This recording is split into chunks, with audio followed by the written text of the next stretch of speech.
আজকে তারা ঠাকুরি মাকুরি জনগণ সুন্দরী বলে আমাদের বুককে হরণ করে করিয়ে নিয়ে আমাদের উপর জুলুম আর নির্যাতন শুরু করে। আমরা জুলুম নির্যাতন দেখতে দেখতে আমরাও কবিতা শিখে ফেলেছি। তারা যখন বলবে ঠাকুরি মাকুরি জনগণ পরমা সুন্দরী, এসো না বুটটা নিয়ে তোমাদের সাথে মোলাকাত করি, আমরা এখন বলবো জিয়ার আমল দেখেছি, শেখ মুজিবের আমল দেখেছি, এরশাদের আমল দেখেছি। এই সব কিছু দেখে জেলে আর কোর্টে ধরতে ধরতে শরীরে আছে ইমানি জ্বর। এইবারের বুটটা বুট ছাড়াই মোলাকাত কর। এইবারের বুট হবে পীর সাহেব চরমনের বাক্সের মধ্যে। ওয়া রাহমাতুল্লাহ। আলহামদুলিল্লাহ আলহামদুলিল্লাহিল্লাযী হাদানা ইলা সিরাতিন মুস্তাকিম ওয়াসসালাতু ওয়াসসালামু আলা রাসূলিহিল কারীম।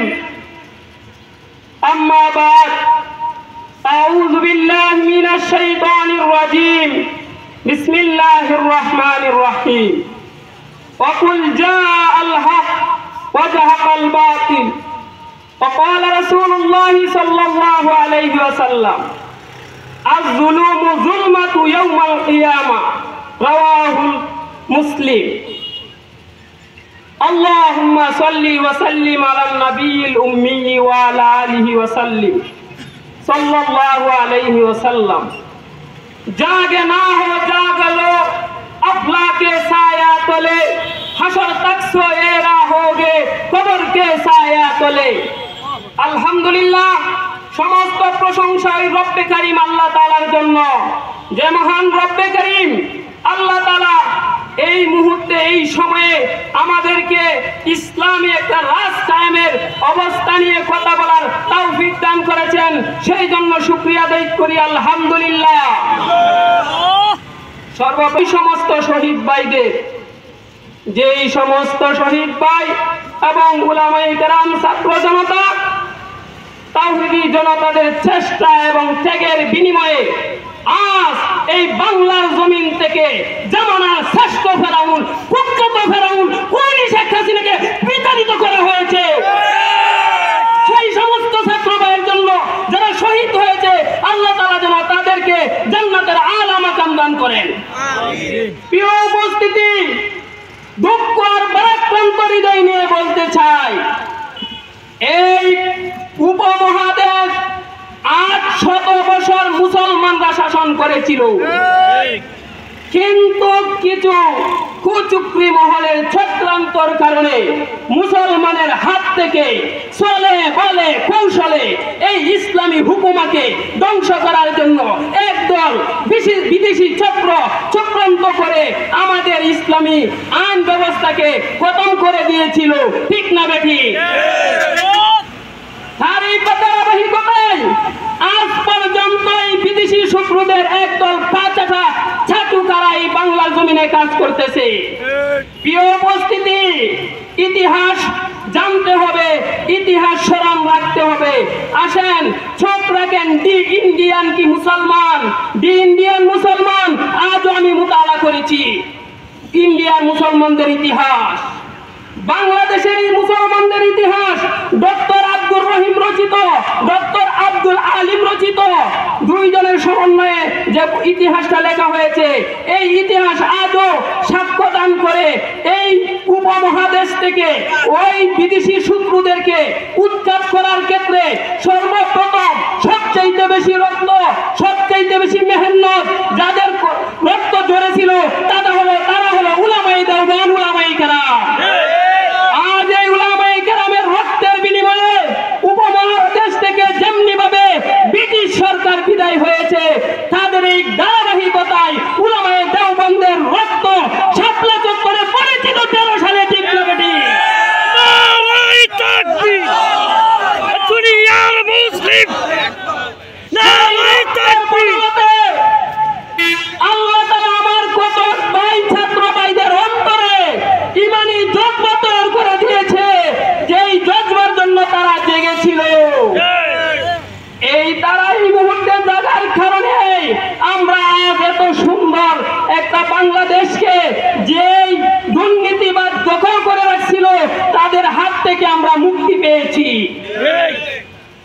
সম্মানিত উপস্থিতি, স্মরণ রাখতে হবে, এই শহীদদের রক্ত পিতা যায় না, উলামায়ে কেরামের রক্ত পিতা যায় না, শাপলা চত্বরের রক্তের উপর ভর করে।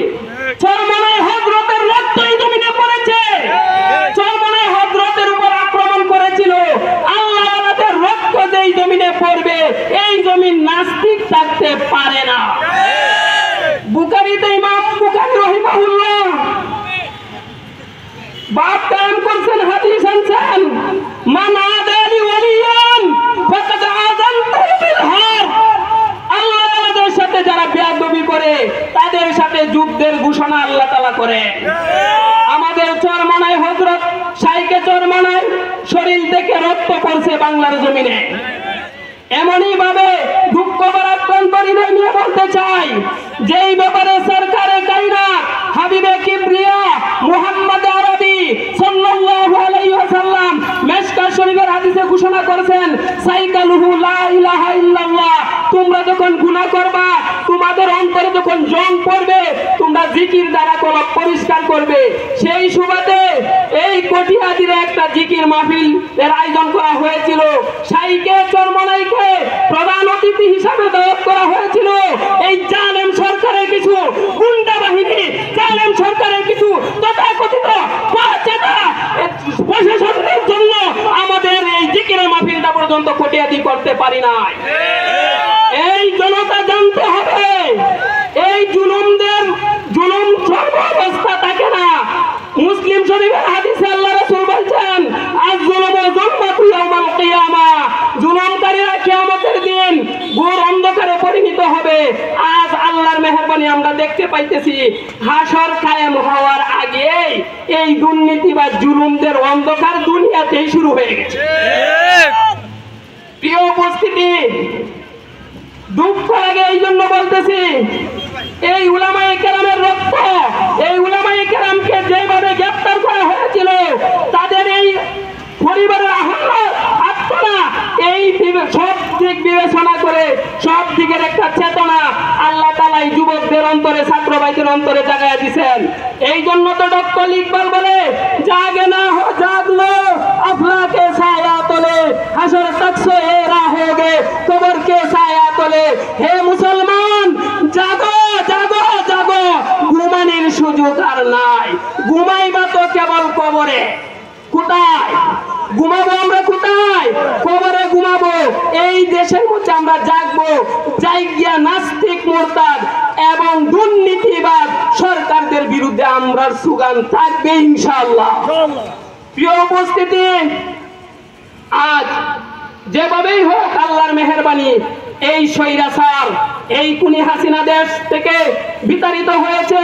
আমাদের আরেকটা বিষয় খেয়াল রাখতে হবে, তাদের কিছু বিষ দাঁত লাইখা যায়। এক, আমরা বাঘের হাত থেকে ক্ষমতা ছিনিয়ে আনার পর আবার যেন আমাদের ক্ষমতা কুমিরের হাতে চলে না যায়, এই হিসাবে আমাদের সজাগ থাকতে হবে। কি বলেন? কুমিরের হাতে ক্ষমতা দেওয়া যাবে না। কোন নারী নেতৃত্বকে আমরা সাপোর্ট করতে পারি না, কারণ আমরা এক আল্লাহ বিশ্বাসী। আমাদের শরীয়ত বলে নারী নেতৃত্ব জায়েজ নাই। তাই তো আমাদের শাইখে চরমনায় কি বলে যে নারীর সাথে জড়ি নাই, নারীর সাথে আপোষ নাই, পীর সাহেব চরমনায়। ভাই সকল বলতে চাই, সময় কম, তারপরেও কথা চিন্তা এসে গেছে বলতেছি। বহুদিনের কথা বুকের মাঝে চাপা রয়ে গেছে, আজকে সুযোগ হয়েছে। আজ যদি না বলি বলবো কখন? শুনেন প্রিয় তৌহিদি জনতা, এই সরকারের আমল যে জুলুম নির্যাতন আমাদেরকে করা হয়েছে, উলামায়ে কেরামকে করা হয়েছে, উলামায়ে কেরামের রক্ত দিয়ে তারা খেলামেলা করেছে, এই সুযোগ আর কাউকে দেওয়া হবে না। প্রিয় উপস্থিতি, তারা নির্বাচনের সময় হলে শিয়ালের মতো, শিয়াল যখন একবারে তাগত থাকে, যৌবক থাকে, তখন শিয়ালের খুব বাহাদুরি থাকে। কি থাকে? গৃহস্থের বাড়ির মুরগাটারে সে শিকার করতে বড় মজা পায়।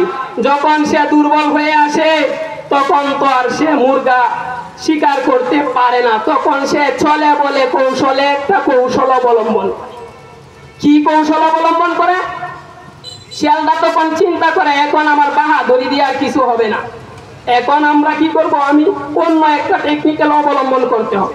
তেমনি ভাবে এই কিছু জুলুমকারী নেতারা এরকম, যখন তাদের সময় খুব ভালো যায় তখন কি করে তেগো শিয়ালের মতো গৃহস্থের বাড়ির মুরগা হত্যা, জনগণের বুটকে হরণ করে, কি করে জনগণের বুটকে হরণ করে।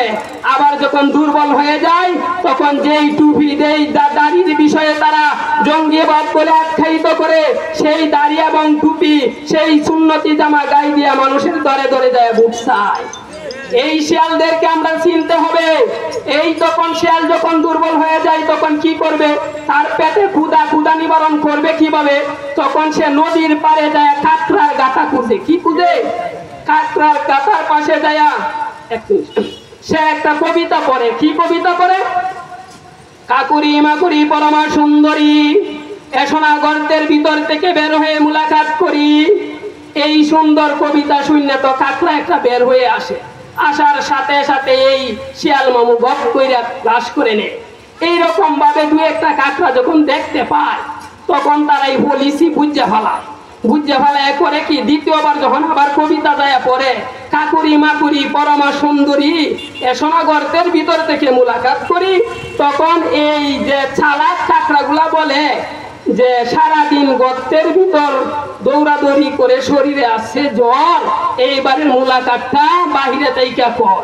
তেমনি ভাবে আমাদের এই বলে আমার বক্তব্য এখানে শেষ করলাম। বাংলাদেশ জিন্দাবাদ, ইসলামী আন্দোলন জিন্দাবাদ।